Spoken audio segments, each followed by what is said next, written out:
Welcome to the Ask the Experts podcast by Pennington Choices. I'm Ethan. I'm a marketing assistant at Pennington Choices, and today I'm joined by Latrice Thomas, Fiona Astor, and Helen Scott for a International Women's Day special podcast on women in housing. So, if you could all just give a brief introduction of who you are and what you do, starting with Latrice, please. Yeah, thanks, Ethan. I'm Latrice Thomas. I'm Head of Knowledge and Client Insight at Pennington Choices. And I've been with Pennington for about 5.5 years now. So yeah, that's me. Wonderful. Fiona? Yeah, I'm Fiona. I'm the Transformation Director at Magenta Living, which is a social landlord based in the Wirral in the Northwest. I've been here for just over 4 years, so quite challenging environment, but love it. It's great. Wonderful. And finally, Helen as well. Yeah, I'm Helen Scott, Group Head of Programme at Taurus, another housing association in the Northwest. I joined in January 2019. Amazing. So the first topic I want to get onto is your journeys and experiences as a woman in the housing sector. So starting with Fiona, could you share a bit about your background and how you entered the housing sector yourself? Yeah, no problem. I actually started my career in the armed forces, left in 2008 and found myself in need of a job. And I think like a lot of people who end up working in housing, it wasn't anything I really planned to do. It was just trying to find an organisation that aligned with sort of my values and what I wanted to do. So I took a role in asset management at Liverpool Housing Trust, which has now become part of the Onward Group, and worked from there, really went into sort of the finance side with audit and then into projects. And from there, sort of have grown my career. I think housing is a great place where you can grow so many diverse roles. Really great in terms of training as well. So I did leave the housing sector for a short while, but came back because it is one of those places that if you love it and you want to be part of housing it, you seem to always come back. So yeah, since 2008, with the exception of 3 years spent in either private sector or higher education, I've worked in housing since then and just worked my way up slowly but surely, volunteering for everything that's possible to volunteer for, taking on any opportunities, but very much sort of found that projects and transformation is the area that I get, and it sort of fits the way my brain works. So that's how I sort of ended up working in the transformation space. Amazing. Helen, how about yourself? Yeah, so not too dissimilar in lots of ways, to be honest. But I started in policing, sort of found myself in the right place at the right time when the comprehensive spending review happened, had worked with a superintendent and was given an opportunity and I took it. So, you know, I also obviously work in change and transformation, started as a programme support officer for police, moved forces to work with Sarah Davis, actually, from Pennington's. And then I left policing in around about 2017 and moved into housing to kind of a smaller organisation, and then was given the opportunity at Taurus for kind of a head of programme role in a bigger organisation. But I think it's a sector that you have to care about what you're doing. Otherwise you're not going to make a career out of it, which I think is where, you know, having that sort of background pays off. Yeah. And then finally, Latrice. Yeah, thanks. It's interesting listening to that because I actively have always wanted to work in housing, which is quite unusual. Lots of people just fall into housing, but I've always enjoyed houses, property, interior design. But I suppose with me, I didn't really know what routes there were in terms of careers, what I could do with that. And I think at school, it was never really discussed. I didn't know that social housing was an option. You get to hear about the traditional, you know, teacher, doctor, those sorts of things, but you don't ever really hear about what you can do in social housing. So I think there's lots more that can be done in terms of educating, you know, younger women, children, about different types of careers. But so for me, I always kind of knew I wanted to be in housing. I actually started a degree in architecture because I thought that's sort of the route that I wanted to go down. Quickly realised I wasn't going to do 7 years. And didn't continue on with that. But what I did do when I was pregnant with my daughter is I did a level 2 certificate in the CIH, I think it's housing practice or something similar. And I did that in my spare time while I was pregnant. And that was my sort of gateway into, well, this is a really interesting option and might have opportunities for me. So yeah, after that, when I was on maternity leave, I got my first job as I think I was a customer service officer, something like that. And I worked for a very small association in Liverpool. They were called Venture Housing at the time, that they no longer exist. But that was my sort of segue into housing. So yeah. Amazing. For Fiona and Helen, how did you find the transition from the sort of the forces, so from the police and the armed forces into housing? Because, you know, you're going from sort of hectic schedules, being away a lot and stuff like that, to then now you're in more of that sort of 9 to 5 role, but also you can make a lot of change within the roles that you're in now. Oh, it's a good question. It was very different, but definitely what I wanted. I think I was ready for that. Wanted to settle down, didn't want to be away all the time, knew I wanted a family.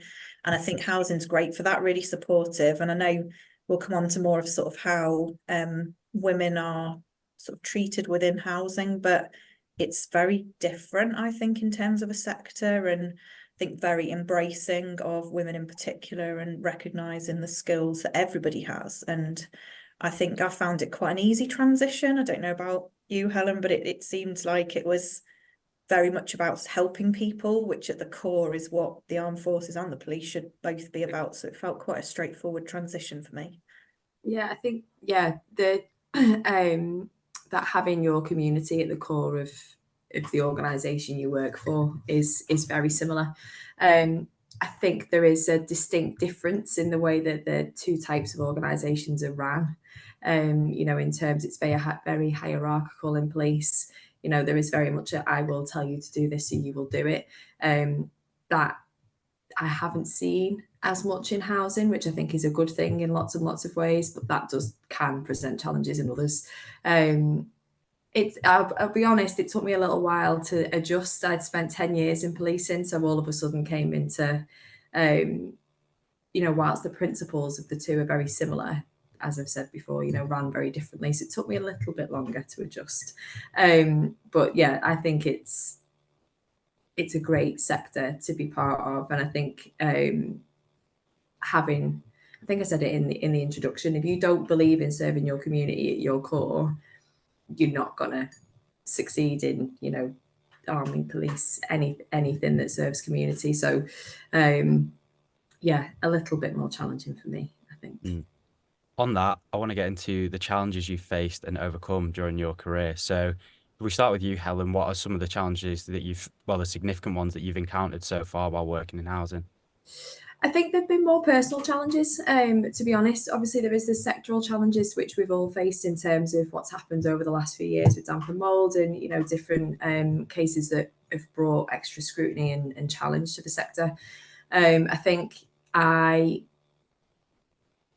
you know, will be open and say I've suffered with a hell of a lot of imposter syndrome over the years, and took, you know, not only changed sector but took on a much more senior role in a very, very short space of time. And I think the finding your way when you've got those two things happening at the same time can be a little bit more difficult. So there was a bit of, you know, me finding my own voice, which was more challenging. What I will say is that the sector on a whole is very supportive, and there is opportunity to find yourself a network to help you kind of break down those barriers. But yeah, a lot of personal challenges, a lot of finding my voice as a female leader, kind of over the last few years. How about you, Latrice? I think for me, it's been quite a positive experience since I've been in housing. So started off as a sort of customer service officer, moved on to be housing officer, and then I moved over to the property side. So worked in property services and managed a compliance team. And obviously now, you know, I've moved from client side to consultant side, where I get to work with lots of different organisations. And genuinely, I don't feel like I've encountered any sort of significant challenges. I think, and I'm probably really lucky in that sort of scenario, because I know that it's not the same for many other women. But also I think it's important to put the spotlight on when you do have positive experiences. And in particular, there's two men that I can think of within my career that were in senior positions in organisations that I've worked with that actively championed me, encouraged me, supported me, and that was a massive boost. So yeah, I'm very grateful to be able to say that, because I do know that that's not the experience of all women, but it's been overwhelmingly, quite positive for me. Fiona?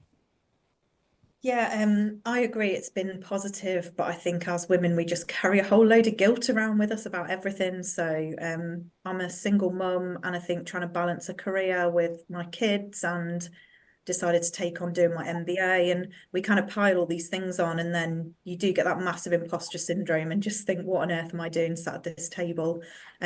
Surely someone's going to figure me out. And I think what I've found is the good thing in housing is there's so many senior females who are really empowering and want to lift you up when you're having those moments. Really lucky here at Magenta, we've got a female chief exec, 50% of our leadership team are female, and you see those people and you see them succeeding and achieving and doing a really great job, and it does help. But I do think that the personal challenges, and I think especially as women, I don't know why I'm not a psychologist, couldn't possibly explain it, but we do carry around, we feel like we have to be perfect at everything all the time, and we juggle so many plates, and we're trying to have a really successful career whilst raising a family and being good friends and good family members, and it's really hard to do all of that, and sometimes you feel like it's too much. But I would say housing's been so supportive to everything. I've had some real personal challenges the last year, and my employer Magenta have just been incredible with understanding those, and really supported me through that. And I do think that's part of the culture of housing. It's just so caring, so supportive, and we deal with and support people every single day who have those challenges. And I feel like we really support our teams as well and our colleagues who are going through really difficult times, because life is never linear, it's never easy. So I do feel like I haven't come up against barriers. There've been barriers of my own making because of sort of worrying about that I'm not doing a good enough job, or that I'm not achieving in every area of my life. But I think they're personal as opposed to being anything to do with housing or the organisations I've worked with. But it isn't the same in every sector. And I did have some negative experiences when I was in the armed forces, especially being a young female. I remember someone asking me when I first started, "Are you planning on having children one day?" And I said yes. And they went, "Well, we won't talk about your career then." And that attitude just doesn't exist in other parts of other sectors, and absolutely not in housing. It's very much you're there as a person, and your contribution matters no matter what your personal circumstances. Yeah, I think because housing is traditionally a male-dominated industry, from what I've been told. Like, I've worked for Pennington's for 2 months now, and that seems to be the narrative. So for yourselves, how do you believe gender diversity contributes to the success and innovation within the industry? I have seen a lot more, and Fiona touched on it a little bit then. Similarly, in tourists, the number of senior females is, far outweighs obviously what I will have seen traditionally in policing. I think, I think it's an industry that allows for that, because there is, there is that caring side of the world that women may or may not traditionally be drawn to. I joined housing, and the organisation I worked for at first had a female chief exec. When I moved over to Taurus, where I am now, there's our chief operating officer is female. I think 50 or 60% of our leadership team was female. So I haven't seen it being a sort of traditionally sort of male dominated industry. That said, I know in our sort of commercial contractor arm, HMS, that is still a very male dominated area, and we are making a lot of work and a lot of effort to increase the number of women that work within the trades, or kind of within that traditionally more male dominated industry. But for us, I've seen quite a good mix across the, of equality and diversity from all, from the range of which you would expect to see, which is really positive. I think that is embraced well by a community. You know, we are dealing with some of the most vulnerable people in society, so representation really matters, in whatever form that may take. And I think, you know, there's a real need for that to continue as our communities change. We need to make sure that the companies we work for adapt to that, and can support them properly. Yeah, I agree. And there's still pockets where housing officer is traditionally seen as a more female role, and you get more females moving into that area. Seeing more males now in housing, which is great as well, because it just gives that diversity. But also we have a direct labour organisation, Property Care, and they're very male dominated, but that's to be expected. That's typical of the industry as a whole. When you've got sort of those operatives who are doing the plumbers and your electricians, your plasterers, they are traditionally more male. So it's really hard to attract women into those positions. What I would say with housing is that because of the culture we have, we tend to quite a few of the women who are working in more traditionally male roles, so say the operatives out and about or the surveyors, they actually feel really safe in housing and really supported, whereas perhaps they wouldn't get that if they were working in private sector or self-employed, and actually it gives them a really good level of protection and career protection that they perhaps wouldn't enjoy elsewhere. So I think housing is being seen as a much more attractive route for a lot of women who are in non-traditionally women roles. Love to get to a time when there are no male and female roles, they're just roles, and whoever does the best job gets the job. But I think in the interim, housing's a great safe space for women to enter those types of fields and have a really successful career and be really well supported and not feel any prejudice and not feel like they're not doing a good enough job. So I think housing's got a really strong role to play in that. I think we've got a long way to go, but certainly definitely moving in the right direction and seeing more. Our asset management director is a female at Magenta, quite a lot of females in management positions in those roles. Same in property care, we've got females coming through in management positions who've joined us as apprentices. There's one person, Lisa, I can think of, joined us as an apprentice and is now a manager on the electrical team. So we've got those really good, strong career success stories that we can start sharing as well, and making sure we're attracting the right people, regardless of any of their characteristics. It's the right people for the right role. And I think we've got a really leading role to play in that. It's interesting because I think it's a country by country dynamic in terms of, so in Australia, typically there's a much higher percentage of women who work on those sort of, you know, out on the job electricians, plumbers, surveyors, and it's a lot more diverse in terms of that over there, especially well, Australia and New Zealand. But it just seems to be over here, especially like Europe, the UK, USA, those roles are typically still male dominated, and it's something that doesn't seem to be shifting as quickly in a way. Yeah, I was just going to come back to a point that you raised Latrice? about because obviously you joined Pennington's a couple of months ago, and I think what you've heard is that it's probably a more male-dominated sector. But I think that probably goes back to, you know, Pennington delivers surveying and consultancy around property. So naturally, the interactions that I have tend to be with more males because they are in property compliance and asset management and development. And certainly when I sort of joined the sector about 12, 13 years ago, there was a sort of a clear divide between the housing management sort of softer side, I suppose, which, you know, was more traditionally had females there, and then you'd have the other side, which is the property side, the surveyors and so on, which was traditionally more male dominated. But I absolutely agree with Fiona and Helen that now it's certainly shifted a gear. You'll probably still find some of that in a lot of organisations, but it's definitely moved on. And importantly, we're moving in the right direction. By the sounds of it, not as quickly as some other countries, but I think we are getting there. And as Fiona said, if we've got some success stories that we can promote and push to inspire other young, you know, girls and women, that'd be a great thing to keep doing. So on that point, what advice do you have for young women aspiring to pursue a career in the housing or related fields? I think for me, and this is just personal from my experiences, I think with our education system, we're really keen to push children through GCSEs, and then they've got to get their A levels, and then they've got to go to university, and then, oh, now you've got to find a job. And I feel like they don't always have the opportunity to just figure out who they are. So for a young person, and this is what I'm going to encourage my daughter to do, it'll be travel, see the world, live in different countries, experience how other people live.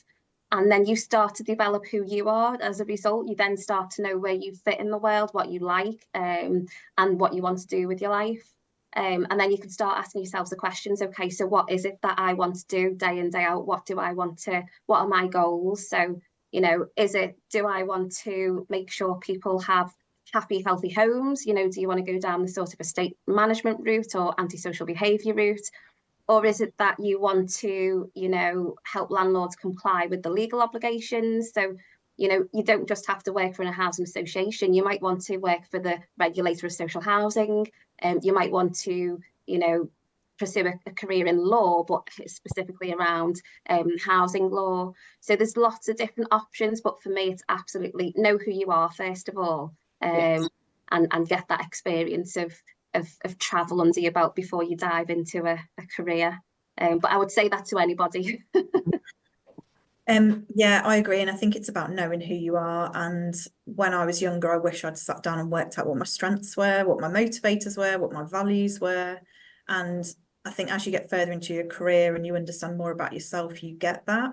And I think if we focused on that a bit more, sort of around the education, and when people are looking at what industry they want to go into or what jobs, I had absolutely no idea what I wanted to do. I think I wanted to be everything from a vet to an air hostess, like literally until I was 18, I had no idea. And I figured it out a lot later. But I think we do have that push into you must do this, you must do that, you must go to college, you must go to university. And I think actually understanding what motivates you will help you a lot sooner to understand in your career where you want to go, and also understanding what your strengths are and what your detractors are. And done a lot of work on this in the last few years, just understanding what it is that gets me out of bed in the morning, because no one's ever going to love a career if what motivates them isn't part of what they do.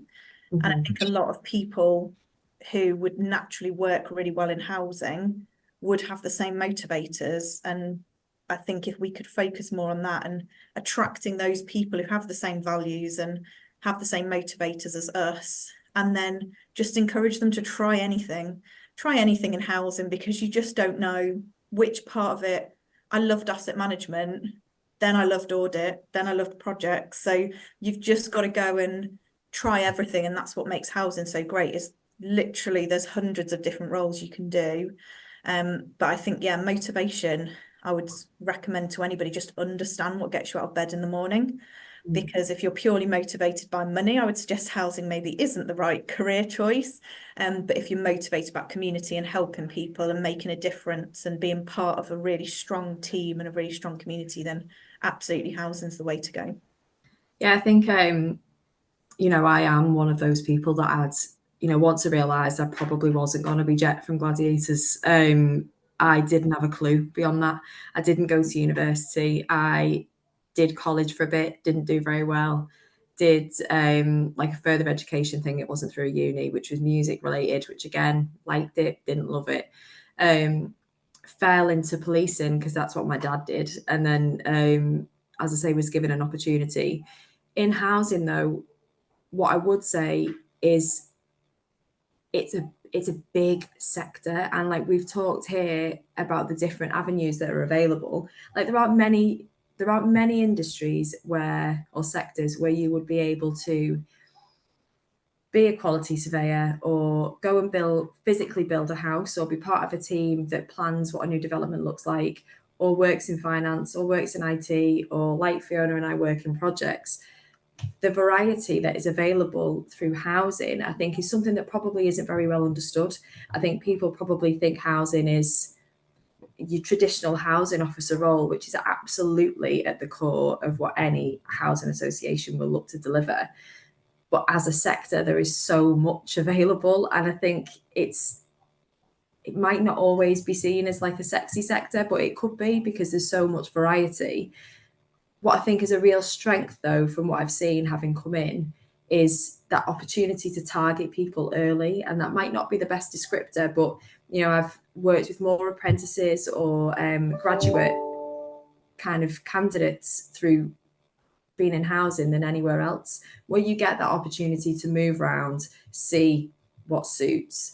But I think, both Latrice and Fiona have given great advice already. I legitimately did not know what I wanted to do until all of a sudden I was like 24 and doing this project role, and now I'm a head of service in a big housing association. It's possible, and I've had 2 kids in the meantime, and you can do it. And I think housing encourages that, and I think the people, that's not to say you don't get some questionable characters, but you are going to get that anywhere, is generally very supportive. And as I said, I think very early on, you'll find your little network of people who will help and advise, and everyone wants everybody to succeed. And I think because there is that,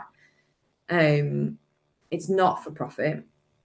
Obviously, there are supporting organisations that are, but when we talk about the sector generally, you don't get as much of that, or you don't hear as much of that. Well, I'll push people down to kind of get me in the right place, and it's all about, right, well, it's for the greater good here a little bit. So don't discount it if you think that it's not the sector for you. Genuinely think about how you can navigate it in a way that gives you what you want at the end of it. And I think the point Fiona made around motivation and values, and that's key, but you can explore that in so many different ways in housing. I think as a young girl, just crack on, like, just push. That would, if I could speak to me at 17, I would be like, care less about what people think, and you do you. Like, you will find your way. And if you want to succeed, and career progression looks different for everybody, but if you can be authentically who you are in an organisation that supports you in that, you're gonna manage kind of whatever you want to do. That feels like a very rambly answer, Ethan. I'm very sorry, but getting young girls and progression for young girls is something I'm so passionate about, and I think the housing sector provides an opportunity that's quite unique. I think just because of the variety of things that people can have access to. No, I thought that was a great answer, because actually you touched on a point there that I wanted to ask you, which was looking back at your first day in the industry. What advice would you give yourself now if you were talking to that younger self? Breathe would be the first thing.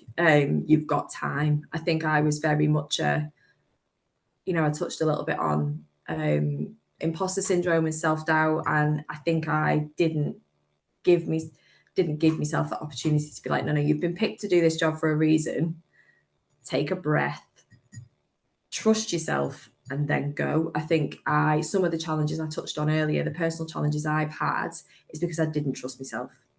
And I think that's quite a common thing in women, and the stat gets knocked around lots, and particularly at this time of year, women will apply for a job if they think they 100% meet the criteria, and lads will do it if they meet 60%. So you're up against someone who thinks they meet 60% of a job and has gone for it anyway. So like, you deserve it. And I know it sounds so daft and so twee, and there'll be plenty of boys and plenty of young men that suffer with the same thing. But I think that self-doubt and that I must be perfect image sits with women a little bit more, and it doesn't need to. Like, I'm nearly 37 and I'm only just working that out. I've wasted so much time and energy in worrying about what people think that's probably been detrimental to how far I could have pushed. So yeah, breathe, trust yourself. You're as well placed to do it as anyone else. That's a very personal message to the younger Helen coming into the industry, because I know, looking back, that's what it would be. But yeah, that would be mine. I think mine would be the opposite of Helen. I felt so desperate to figure out everything really quickly and understand the sector, and felt real pressure to know everything that was going on and volunteer for everything and be the best at my job, even though I'd only just started on the first day. And I think I'd say to myself, just slow down a little bit, and take the time to really understand how the sector worked. And I did that over time, and by the time I'd done my first role I was in for 8 years at the first organisation. I kind of had a really good understanding, but I think I just felt maybe it's part of that imposter syndrome. I felt like I had to know everything straight away. Yeah. And I think I would have told myself, just slow down a little bit, understand the sector, understand all the different opportunities, different roles. I think I would have done is put a lot more emphasis on networking and going and actively finding out what other teams did rather than sort of staying within the asset management space where I worked. I think I would have gone and found, maybe that's a confidence thing because I was only 24 when I went into housing. And I think now I'm very much more nosy and I'll go and just ask people and talk to them and I want to know what's going on, but from the right sort of perspective. I think I just felt desperate to know everything. So I think I'll probably tell myself slow down a bit, but also that it's all okay. I really struggled with, I didn't have a degree, same as Helen. I went to university, hated it. I think I lasted about a term. So I joined the army. And I think for me, I felt like that always held me back. I've now done my master's and realise it's a piece of paper. It was very good. I learned a lot, but actually that wasn't holding me back. It was in my own head. So I'd also tell myself, don't worry about that. That doesn't matter. Having a degree doesn't make you better or worse than anyone else, unless you're a doctor, and then clearly it does. But in our industry, actually, people don't see you as that. And I think I'd give myself a bit of a confidence boost around, you'll get there. Just slow down a little bit, take your time, and just take every opportunity that's open to you. My view is to just try as many different roles as you can, I suppose. Sometimes you can become almost trapped in one organisation because the perks are really good, and you can become quite insular. But there's no two housing associations, no two local authorities that are the same. Also think about the size of organisation that you join because it has both positives and negatives. So when I first started, I joined a really small organisation. So my role was broad in that I was covering lots of different things. Whereas you go to a larger organisation, you'll have very niche job roles. So, try as much as you can to find out where you fit. And also don't just stop at housing associations. Obviously, as I say, I've moved over to the consultancy side and that's the perfect role for me. But it could be that you, like I mentioned before, you go into housing law, you work for the regulator, you work for other bodies that are, to do with housing. There's so many different opportunities. So try as much as you can and find out where you feel that you fit. To that, sorry, Ethan. I think that Sarah Davis gave me some gorgeous advice a number of years ago, and it was that sort of treat every role as an assignment, and you will find then that actually this is an assignment you want to carry on for a bit longer, unreal. But if it doesn't work for you, then it's not a failure. And as Latrice has just said, I worked for a smaller housing. I went from policing, which is huge, to a smaller housing association and back out again very quickly because I was like, this just isn't the place for me. There was nothing wrong with the organisation. It just didn't suit who I was at that time and what I needed from my work. And you can sometimes battle with yourself to say, oh, it's because I'm not doing something right, or it's because I would just stick it out a bit longer. I don't want anyone to think a particular way, or I don't want it to look a particular way. So you don't job hop every 6 months, to be very clear. But there's no shame in thinking this doesn't work for me. Don't waste your effort and don't waste your energy, because you'll look back at it and think I should have bloody gone sooner. So just touching on what the tree said, I think that is sound advice. Yeah, we keep falling back on that thing of trust your gut, trust what you believe in. Yeah. Then one final question that I have for you all is, what is the significance, if there is any to you, of International Women's Day in the context of the housing industry? I think for me, it's having conversations like this, the opportunity to just get together and have this type of discussion, because it's not every day that you would think to do something like this, but it is really important. And I've really enjoyed listening to both Fiona and Helen, your experiences. We all sort of bring something different, but have landed in a similar position, and I think we've got similar views, which is really interesting. So for me, it's just the conversation.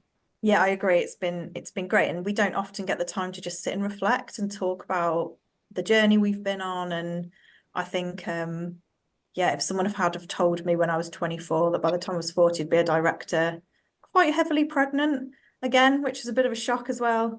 And you know, being really successful at what I do, I think I would have just laughed. And I think hearing these stories, and just if we could give one person confidence to go and try something new, or come into the housing sector and give it a go, or really think about whether the role they're in is right for them, and rather than doubting themselves, think actually this isn't for me and I need to move on, and have the confidence to do that, then I think having these opportunities to talk in the way we are and being really open and having a chat about our experiences, it makes us more human as leaders, but also it shows that, you know, as women, you can do anything, you can achieve anything. And I think this just gives us an opportunity to sit back, reflect, and think, actually, yeah, we've done okay, we've done all right, and we've had all had our challenges, but you get there in the end if you just believe in yourself and you've got really good, strong women around you as well. So hopefully it just inspires one or two women to you know, step up and say, actually, I've got this, I can do it. I mean, I don't think there's much I can add to either of those answers other than echo the same sentiment, really. I think it can sometimes be quite isolating to think you are the only one that's experiencing particular challenges or sitting through self-doubt, or even, you know, and we haven't talked about the effect of having children on your career directly, but the three of us are sat here with kids, you know, Fiona heavily pregnant, still in very senior positions and still young. Like, you can, the sacrifice, don't get me wrong, you know, that kind of principle of you can have it all, you can for a period, and then something collapses and you have to reprioritize again. But, you know, you can have a family, be pregnant, still progress. Like, those things are not mutually exclusive. And I think, you know, just hearing people talk about it like it's a really normal thing is great. Because I think I panicked early in my career that I am, and still am, very ambitious. Used to hide it, less so now. It is what it is. People like it or they don't. And I worried that I wouldn't be able to have a family and still do that. It was a genuine concern from things that had been said either by family or kind of comments made in the workplace about kind of women going off and their kids. Fiona painted a very good example of that from the forces earlier on. And you don't have to be. So if anybody listens to this, do it. Sit down, have Amazing. a and think about it and get it done. And just on that point, I mean, I had my other two kids in my 20s before, Yeah. and I thought I needed to do that before I had my career. And I must admit, when I found out I was pregnant this time, I was really worried about how it would impact me. And even though I've got to this point, I've been a director for 4 years, I'm successful. I really, really worried about it. And it hits you sometimes, and you think, God, you don't even contemplate that would be an issue. And it hasn't been. Work have been amazing, really supportive. There's actually 2 senior females both going on maternity in April and May. So I think that sends out a really positive message as well to our organisation. You can do it, and having a family and having a life outside of work is actually okay. I feel like I've maybe should have had this just because physically it's a lot harder when I was younger. But yeah, I really worried about it, and it's a really good point, Helen, that you forget, I think, as you get senior, that other people are having those worries too. But Yeah. actually, it's perfectly normal. Having a child is a really natural thing, really normal, and it doesn't have to hold back your career. And I think, again, that's a really important message for people. You can do it whichever way you want. There's no set, you have to have your children young or you have to have your career first. It just happens. It's whatever happens for different people. But I feel housing in particular is really supportive, especially around families as well. Well, thank you all for coming on and doing this podcast. I think it's been amazing, and it's going to be a great resource for people when they decide to listen to it.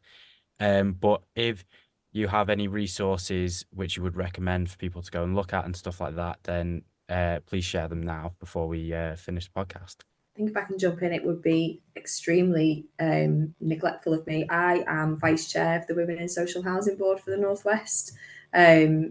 Phenomenal kind of opportunity for people, whether you sit on the board or whether it's networking or attending events or any of those things. Look it up. It's not just for, you know, people who work in registered providers. It's for anyone that interacts kind of across the sector. We're obviously the Northwest branch. If anyone wants to get in touch, that's absolutely fine. But there are branches across the country for people to kind of access those resources. And the network that opens up, I think, is something not to be underestimated. The predominantly women-only event, so if you are a little bit on the nervous side of doing those kind of things, just turn up and someone will start to talk to you, and you'll all of a sudden relax into the event and get quite a lot from it. So yeah, women in social housing would be the Amazing. one thing I would plug. Just following on from what Helen said, actually, I would also plug something similar, which is look out for opportunities on regular housing publications like Inside Housing. Often they have opportunities such as board member, non-executive board member positions. So I've served as a board member previously, and the experience that you get is invaluable. So some people may think, oh, I've not got the skills and experience, but actually you know, there are different ways that you can get into that, and there's different opportunities available. Some boards specifically open themselves up to those who are graduates and so on, so you can get some of that experience, and that's one of the ways that you can sort of you know, get a real good a feel for the housing sector. So yeah, keep up to date with the latest news and what's going on with the sector. The Regulator of Social Housing publications, they're really useful for just getting a general feel of what's going on. And as I say, publications like Inside Housing to keep you up to date with sector knowledge, that's always going to be of value. So that's what I'd recommend. And I'd go for one outside of housing, because they're both really great recommendations. I just love TED Talks, and there's some great playlists around empowering women and successful women and careers, and some of them are really funny as well and really candid, and it makes you feel better that you're not alone. But I love a good TED Talk playlist, and I don't think enough people know about them. But while I'm cooking dinner or something, I always have a TED Talk on. I just think there's so much valuable information there and advice from really senior men and women psychologists, all different walks of life, where you really get to just have a really good insight. And sometimes you have one of those epiphany moments when you think, oh my God, that's me. That's so true. And it can really help you to understand how to have more confidence and how to progress as well. So yeah, two great ones from Inside Housing, and hopefully it's a bit broad TED Talks, but there's some really good playlists. If you look, especially around International Women's Day, if you have a look, there'll be some great playlists on there around empowering women.